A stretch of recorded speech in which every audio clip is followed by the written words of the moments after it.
Hello, everyone. I want to introduce you to today's guest, Miss Jennifer Gligoric of the Entrepods podcast. Did I get that last name right? I've been practicing. Yes, you did. In fact, that's amazing. You know Phonetically. why? Because I did not know that that was my last name. I married into it because the name was Gligoric. And so we went to Serbia and people were like, Gligoric, Gligoric, coming up to my now ex-husband. And I said, who's that? And he said, oh, that's how you're supposed to pronounce it. But people can't get it in America. So now I just say Gligoric and everybody gets it. Okay. And I was like, I'm demanding that everybody say my name right. You have to have people respect the name and say it correctly the first time. But I'm in today. Jennifer is joining us. She is the host of the Entrepods podcast. We met in the ASA Academy, which was a school for podcasters put on by the ASA Collective Network. And thank you to everyone who had a part of that. In addition to all of the awesome things she's doing with her podcast, she's an entrepreneur and a business educator. When she's not interviewing the world's most innovative entrepreneurs or helping to build new societies based on ethical entrepreneurship, unity, and humanity, she helps business owners to optimize their organizations to grow revenue and new customers. She does this by working with them to create the unique structures, systems, and processes that allows owners to better utilize their time on the focused activities that have the largest positive impacts to allow them to have more time to focus on their personal life and their family and wellness. And guys, I just want to let y'all know she's like amazingly badass because she's escaped homelessness and she shows people the reality of what it's like to not have, but now to be blessed in her business and be growing her business. So thank you so much for joining me today. I hope I got your bio right to your. I'm excited to be here. So Yes, yes, you may. I mean, I you know sound so awesome. you Yeah, I'm you sending wrote this to it, my mom. but I want to talk to you because I did. I the did. We have to promote listen, I'm ourselves, working on guys. rewriting my bio. I got to make it sound more badass after reading yours. But I want to talk to you about homelessness and poverty because right now, we're coming out of, I use quotation marks because we don't know what that is, out of the COVID pandemic. And what we've learned is that a lot more people have less than what we thought the American humans had in society.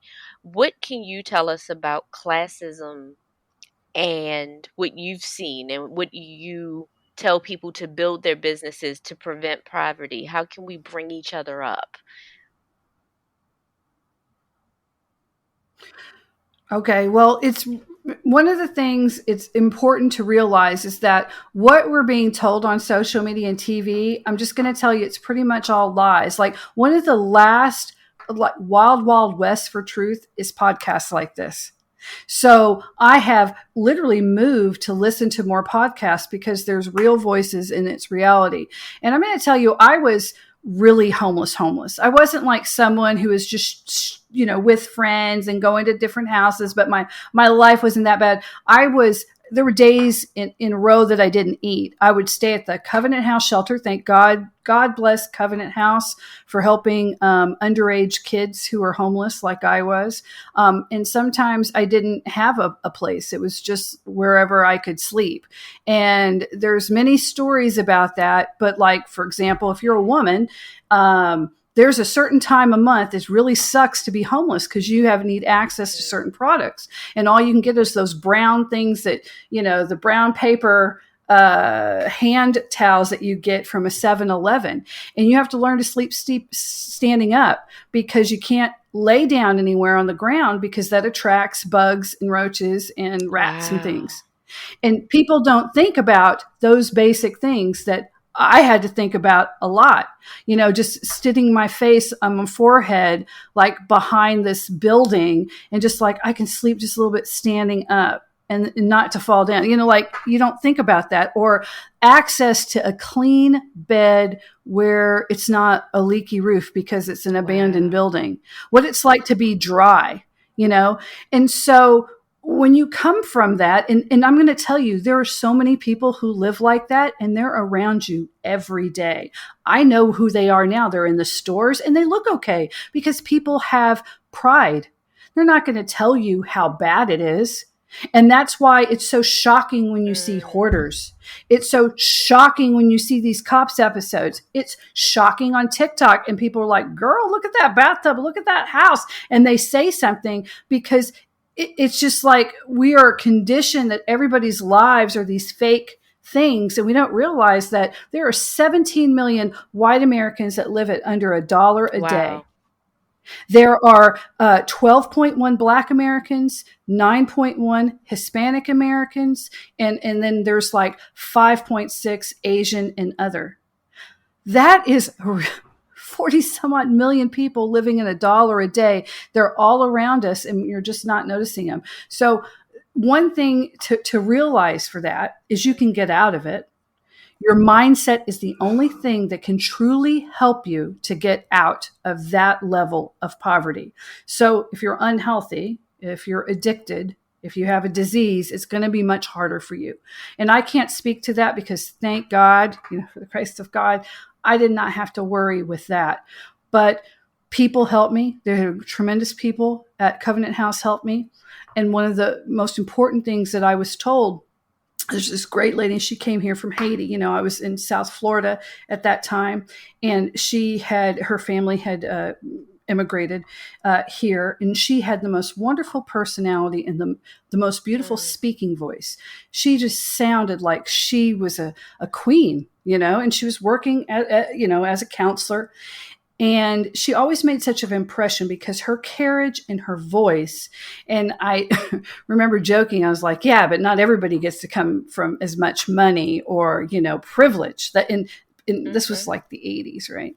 And she said, oh, no, we were very poor. She goes, but I knew there's one thing that I could do is I had to learn the key, which is the uniform and the right, the code. And I said, what's the uniform and the code? She goes, it's an American business suit and business English. Once I was able to get those two things, and I could do it pretty cheap, I was accepted everywhere.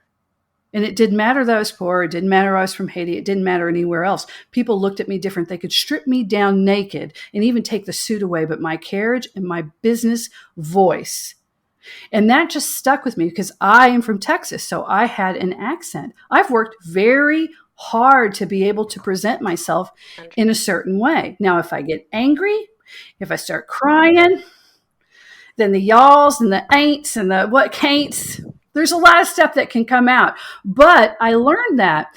And I also learned how to shop for that. For example, you can go to Walmart and they had this one line called George, and they would have plain black pants, a plain black shirt for that. So it's like $28 at the time. I could get a little blazer and a shirt and pants. That's how much it cost at that time to get it.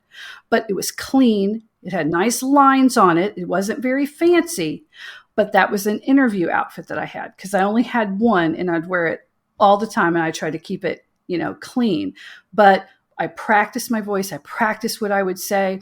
And my mother had owned an employment agency before she got really sick and I became homeless. She was a business owner and she always kept the business. She just wasn't a great mom. I had to leave because there was a lot of abuse in my younger years.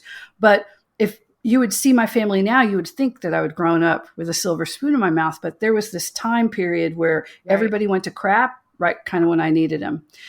So I had to work at a very young age at an employment agency, and I knew how to interview because I listened.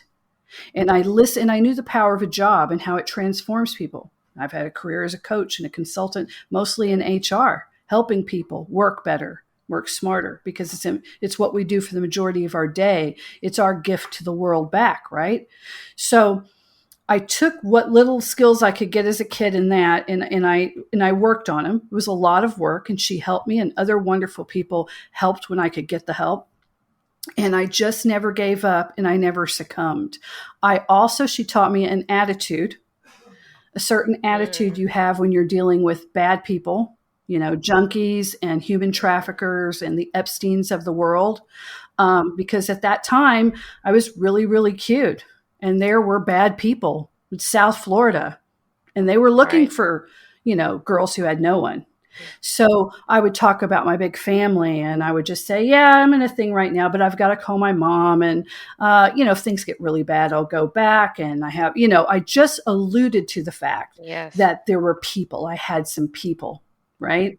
And that scares them off. And I later read a book from Tina Fey, and she said, it isn't the beauty that draws a Yep. predator's eye, it's the damage. And that, I thought that was it. I didn't appear damaged because I wasn't. I didn't succumb to any of the other things, even though prostitutes, I shared rooms with prostitutes, gay prostitutes. A hustler saved my life. I was pregnant at the time, and I was so hungry, and I was so angry. I was so angry. And they have a Howard Johnson's that's right there on A1A on the beach. And I was watching people eat. And a Howard Johnson's is like a Denny's in the very bottom of it. It's just a diner. And it's all windows. And they were looking over A1A, and you could see the beach, the Fort Lauderdale beach. And I remember hating everyone in there. Like, they're just eating. They don't realize like how that's great. And they're just leaving all that food on there. They were, kids barely even eating it. I got so angry that I went in there, and I hadn't eaten for days, and I probably looked really disgusting, like not the cleanest person.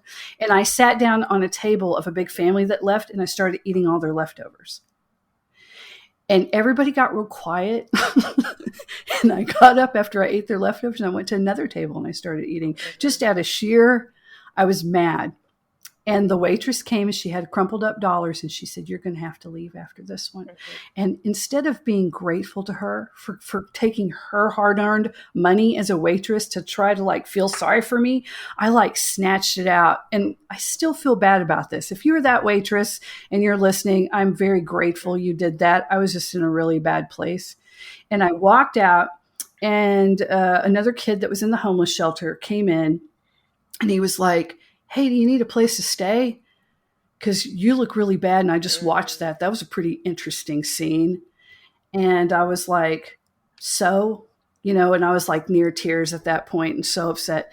And he said, well, I got a new trick. And basically, he's really cool. He won't even be there. And he's super old. And he won't care. He won't care. He'll let me do whatever I want. And I said, okay. And that kid talked this old guy into letting me into this little room that he had rented with him so he could show him off. And we were kids. Right. This was bad. And never forced himself on me. He never asked for anything. Let me take a shower. And the next day I woke up and I was like, I can't live like this, and I don't want to end up like him. Because the old guy had come home, and that was a scene that's going to be forever burned in my brain. And I took that crumpled up money, and I went to a phone booth place where you could go from the Covenant House, and you get tokens, and they let you call. And I scored an interview, and that ended up being a job, and I ended up getting an apartment from that. So he's literally saved my life. When people who loved me, my own family, would have turned away from me in shame. And I'm going to tell you, when you're poor, racism doesn't really exist. It's a whole different world. And it's a whole different way to look at things, of humanity. And so it was the best thing that ever happened to me. It was the worst thing that ever happened in some ways. Some ways not. I think getting my heart broke from a real bad relationship where the guy was toxic, that was actually worse than that, because he was bad. Go ahead. But go ahead. No, so anyway, I got a job, and I just worked slowly but surely. And I ended up getting as much information as I could. And I realized that I was going to hit a glass ceiling as a girl at that time. And so the only way I could get through that is if I did what my mom did. And she was a pioneer. Now, she's been sober for 30 years, and I talk to her every week. And from AA and the grace of God, she's back in my life, and the most wonderful mom. Oh, yeah. I'm the most blessed person to have my mom in my life now. And I had to forgive her. She was a monster, but she didn't do it on purpose. And when I let go of that resentment and I forgave her because she was heartfully sorry, that was all the difference. And then she did all the work for years. Now we're at this great place. But I got to tell you, that was a wait. And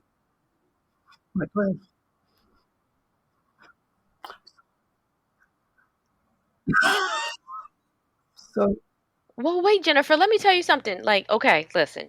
We are 15 minutes in. You have already given me so many nuggets already. Like, listen, I'm sitting here like I am quiet because I am in awe, and I know my listeners are in awe because you have told us about being homeless. You've told us about the people who've reached out to you to help you save yourself at the moments where you were saved. Normally, at this point in the show, I would ask somebody what their fuck it moment was that made them say, I don't want this life anymore. But you've said so much, you didn't want to live that way anymore. You got yourself a good job. You got yourself an apartment. You talked about your mom's alcoholism and the fact that she's got sober and, is working to rebuild your relationship. You talked about forgiveness and about how in a toxic relationship you, oh my goodness, I mean, you had to forgive your mom for those things. A lot of people can't I think forgive. the fuck it moments are through your life. I think at every Absolutely. point you're going to have to say fuck it a lot. Well, Yes. fuck it. I'm just going to do it. What else do I have to lose? I need Right. to eat. That was a fuck it moment. And guess what? It gave me enough money to make those calls. And even though I didn't honor the person who did that at the time, I found somebody else who did that. The angels came into my life because I was at my fuck it moment, right?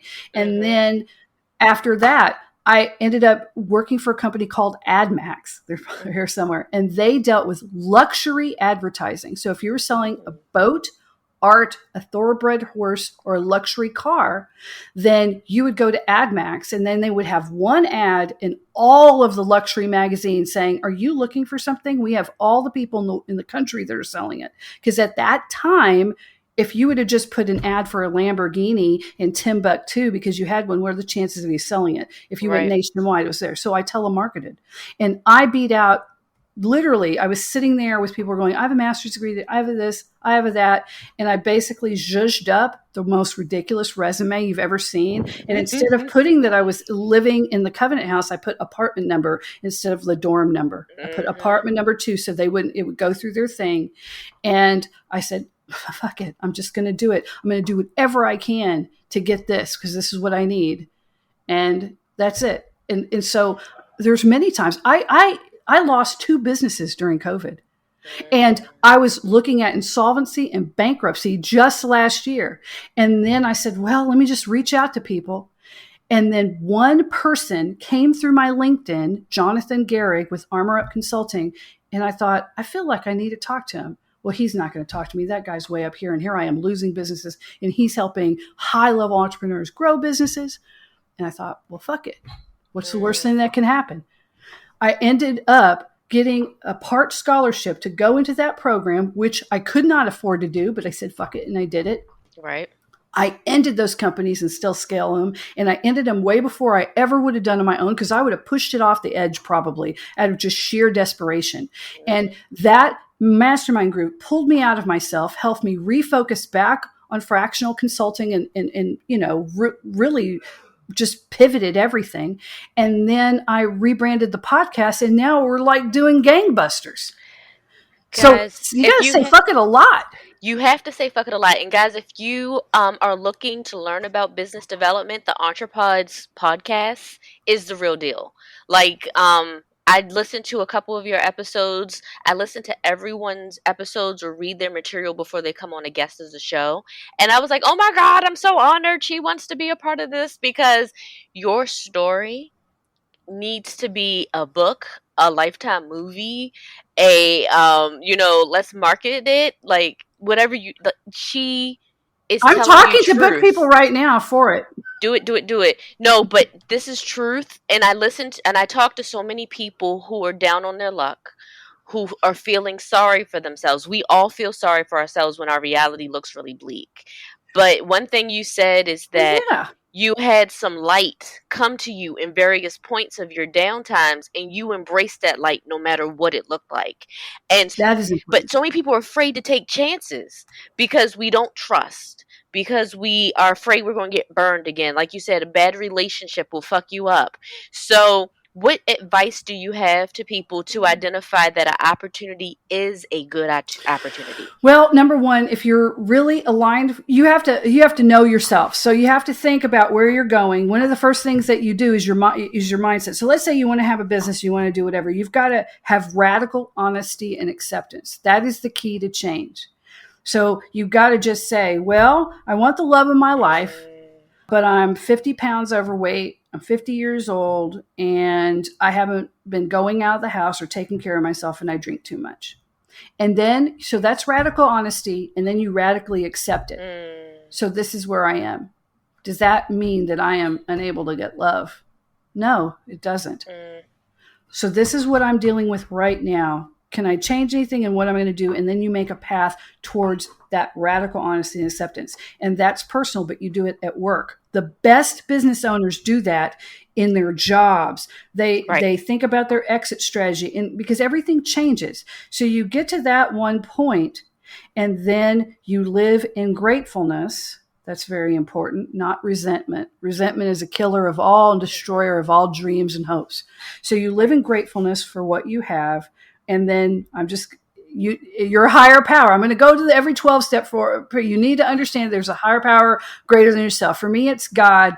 And I just tell God, I will do the action, Lord, put it in place and let it work out. And every time I have focused on that in my day and asked that of the universe and put that out there, it's worked out. Now, has everything worked out perfectly? No, sometimes it worked out for a lesson. But God's never, ever not had my back in the end. And God has never, ever not put me exactly where I really needed to be. Maybe not in my time, maybe what I thought about it. But if you can have that, it makes everything so much easier. I don't know how people do it without it. I don't. Well, I'm sitting here and I'm listening when you just said that sometimes we have to look at ourselves at our jobs and say, I need to accept that this is how I am. How do I fix it? How do I look at it? How do I frame it? And I'm thinking about every job I've ever had where I had that moment. It was like, am I a shitty employee or is this a shitty employer? You know? You're like, am I that bad of a human? Or is this a really bad place I need to get the hell out of? And so for so many people, they're on the fence of, do I want to start my own business? But I had one guest a few years ago who said, I realized I was the shitty employee. She goes, now I work for myself. I'm running my own company. I was the shitty employee. It was L. And, I just think about it. And to be able to be honest with yourself and say, you know what? I'm not perfect. Because a lot of us, we leave our jobs and we're like, I'm going to start this, and this. And it's going to be almost every business that starts, only a hand of them succeed. And it's your radical honesty. Yeah, because of entrepreneurial. No, go ahead. Yeah, I was about to say, I wrote this article once about entrepreneurial peer pressure. And I said, it's just weird. I'll go to all these, at that time when we could go to networking events all the time. So I go to all these events and they go, so how much money do you want to make? I'm going to be a millionaire. I'm going to make $1 million. I mean, like 90% of the people, it was $1 million at that time when I was going. It was always $1 million a year, $1 million. And I thought about that and I thought, do they even know like how much that is a month, how much that is an hour? Or are they just saying that? So needless to say, they were all very unhappy because they weren't millionaires, right? And so I talked about and so I did this exercise with myself. I said, what is my life going to be like for me to feel financially abundant and free? And so I thought, I want to be able to take a cruise because I love cruises. I just love it. I'm one of those people. I'm on the boat. I love it. I just love it. Okay, so I love the cruises. I would like to take a cruise every 3 months. And I would like to be able to take that time off to do that. And I would like to have, I would like to know that if something broke, the water heater or something, I would have at least, I think at the time it was like $10,000. It wasn't much. I would feel abundant if I could have that right on a card. And I know that if something broke, I could take care of it and not go into debt. And I had all these little things. And then I figured it out, and then I said, okay, so how much would that be? And I figured out how much the money would be for my house. And it turned out at that time, I think I only needed like $150 50 some odd or $70,000 a year. Something. It was like this amount that was so doable to live a life that I wanted. And then I realized, why am I trying to get everybody else's hopes and dreams when they don't even really know if they want those hopes and dreams? Just because, people told me that. And now it's even worse. I mean, look at social media. It's filters. They don't even look like that. I don't even look like, I have a little filter that kind of blurs my face on right now because I'm hot. I'm in Texas. I've been sweating all day, right? So if we don't even, we're such liars, right, on all this stuff. So if we really get honest, you'd be amazed at how doable and achievable your dreams are and how you can reverse engineer a total life that you want to that, from how many hours you work, how much time you have with kids or your significant other or dating or cruising or whatever it is that you love. And all you have to do is just start with total honesty. What do I really, really want? What do I absolutely need? And of course, that number's changed now. It went up and then it went down and then it's back up again. But so it's I'm all sitting good. here and I'm listening. So I want you to realize you're talking about this mindset, and a lot of people cannot get through that whole the scarcity mindset is real.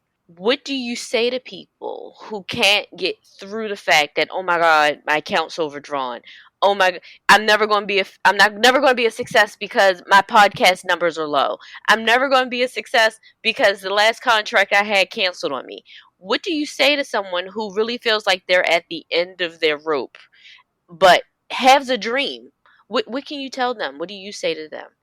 Well, number one, when you're doing an arrow, it gets tightest and the hardest right before you're about to launch. So that's when you're going to get really lean. So if you're really working really hard and things start getting really tight, that's usually not that worse of an indicator. So don't let that freak you out. But I would say I have interviewed in my career and I have worked with and talked with hundreds of entrepreneurs, some of the most successful people that you see on Instagram and on TV or you hear about that people look up to.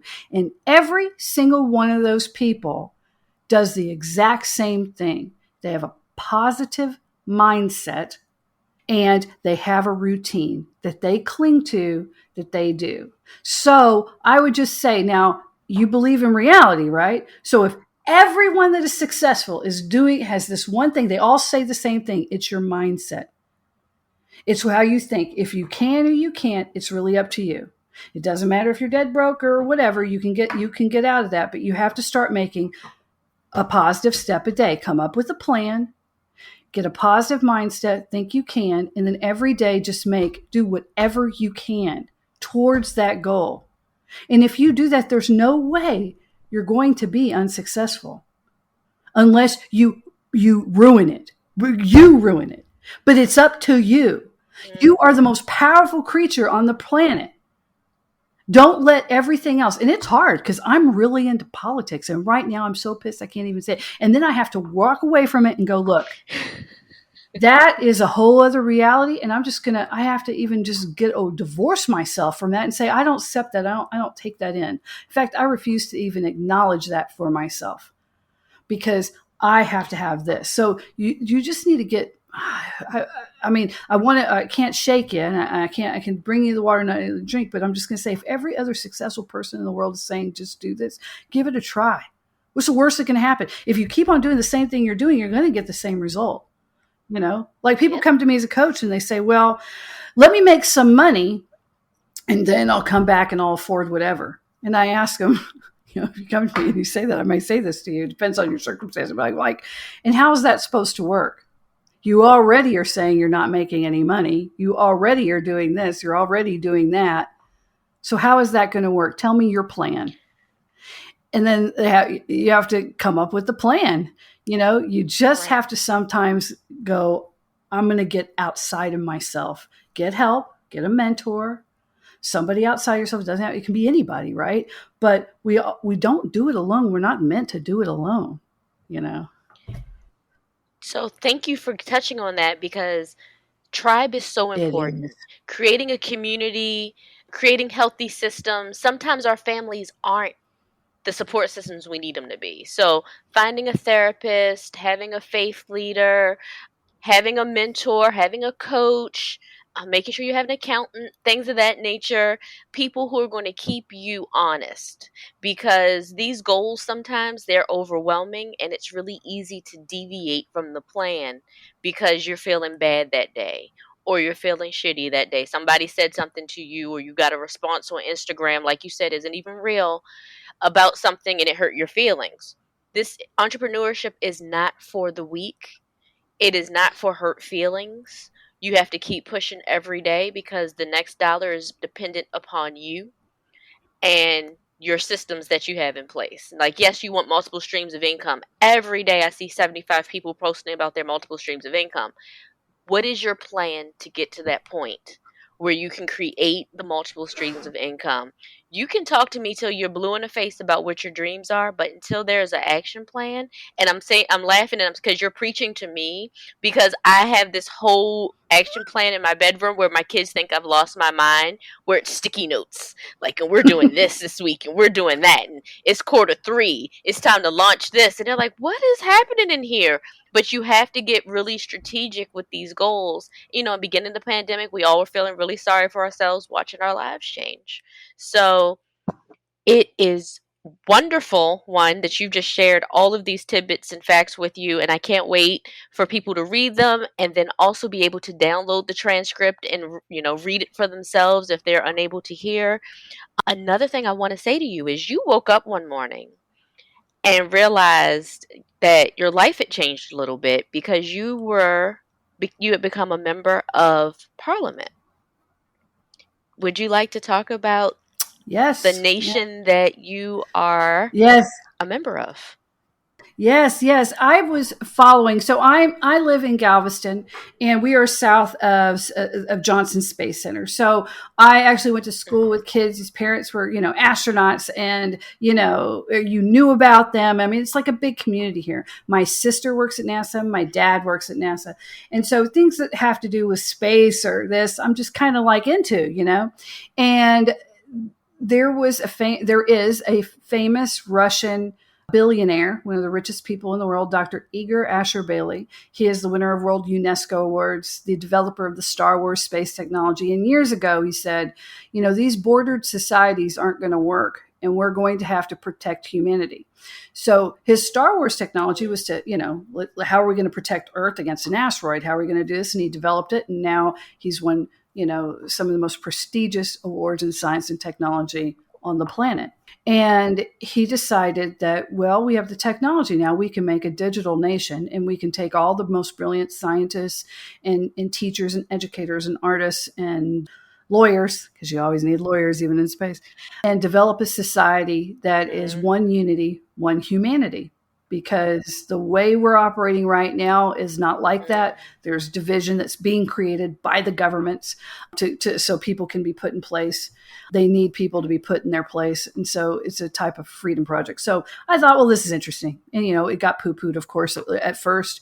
And then it took on steam because number one, there's billions of dollars behind it, and the lawyers in every country. And now they're I thought, well, I'm going to join. I'm just going to join and keep up with the news, and that'll be my support. So I became a resident. I paid my euros to get there, and I got an ID in the mail, and eventually I'll have a passport. And we just did a test for universal healthcare, 100% paid, and it worked. And it's going to go out to anybody who's a resident. And so I made a video and of a platform, and I thought, I'll just try, because I knew, what are the chances? And then I woke up and I had won over 1 million people and all these votes.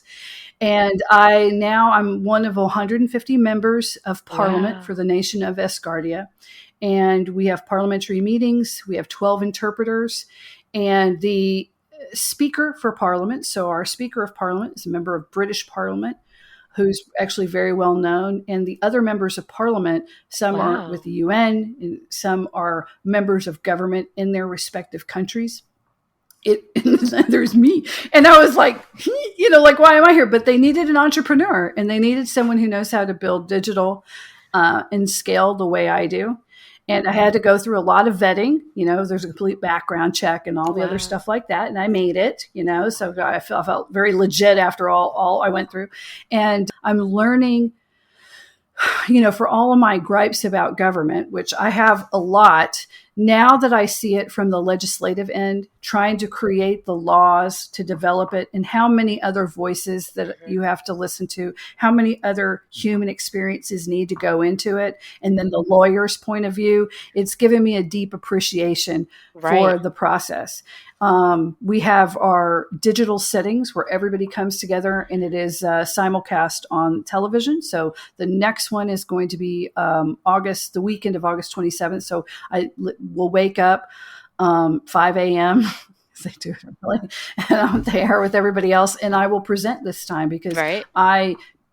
helping so many businesses. I have a lot of skill sets in tech and different things like that as a coach consultant. And I built an intranet for Parliament Right. that I know will be very helpful for new people because you come into that and not everybody has backgrounds in law or developing law. And even some lawyers come in, they don't have that background.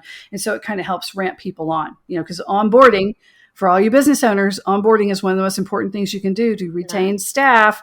And so it's part of that process. But it's interesting. Yes. It's the Yes. idea that I am working on something I'll probably never see in my lifetime. A space society is not going to happen, but it can happen now. We can have a lot of things now. We can have an economy now. We have a bank. We have a unit of currency that's called the solar, and it is EU Wow. backed. And I have business plan that's pending and other businesses, and they're going to open it up to other businesses. So I want to get licensing Wow. rights, and I'm going to have it. There's a lot of things that are in place, and I hope it'll get approved. They may come back and say no with my business plan, and I'll have to go back again. But the thing is, we are working very hard on it, and it's all in legislation. Because once we open up the business economy, Wow. I don't know if people know this or not, but out of the largest economies in not the United States, in the world, 49 are nations, 51 are companies, corporations, the largest economies. So the Google economy Hmm. is more than some nations. So this is a problem, and it's also something wonderful because you don't want to have, Coca-Cola mining company doing whatever they want for the Coca-Cola courts that they just Right. decided to do, and then murdering people in space for things under the Coca-Cola court. Not that they would do that, but that's a fear. And I know it's a fear because Understood. I was invited as a delegate from Asgardia to be part of the first ever United Space Command's legal conference, and it was Space Command and all these other government agencies. We had brigadier generals, we had Wow. big people. And of course, because it's the American one, he was like, we're going to win space. I was really like impressed by Wow. the Top Gun positivity of it. But then he got really serious. At that time, they were tracking what China had put up in the air. They had launched this missile with a 10-story unit next to it, and they'd taken that 10 stories with them. And they did not realize where it was going to come down. It was a big mistake. So the strike zone for this 10-story building was going to be Ooh. south of New York and north of Perth, Australia. And every single government was monitoring it, their Ooh. space agency, because it could have wiped out an entire metro area would be gone. It went into the ocean, thank God. It made a blip in the news, probably not to freak people out because they were very worried Right. about it. And it's because not everybody is on board with regulating everything. We have so much space junk. An amazing amount of space junk is from these offshoot people who are not doing what the international community would like. So we absolutely need to have a society that's regulating this and regulating it for the space junk and then the environment, and to save Earth and to save humans, and this has to happen. So anyway, it's interesting. I'm learning a lot, and so that is my quote unquote hobby that I'm working on. A lot harder than I thought. So, where can my listeners find you, and what do you have going on next?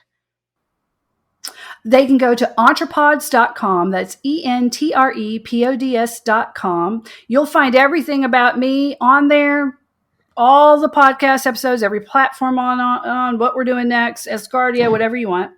And the September 1st, we're going to be launching my 30-day bootstrap boot camp. So I have put together this boot camp, and everybody's yelling at me because of the pricing, but I'm like, okay, I have a 90-day very intense program that I have. And that is a good offering, but it's coaching and consulting where it's working with an entire team with either you or your staff, from marketing to tech to everything, to aggressively scale and fix anything you've got going on. So we're going to double your income, right? So the bootstrap is what everyone has to do in the beginning. And it's a lot of the things that we talked about.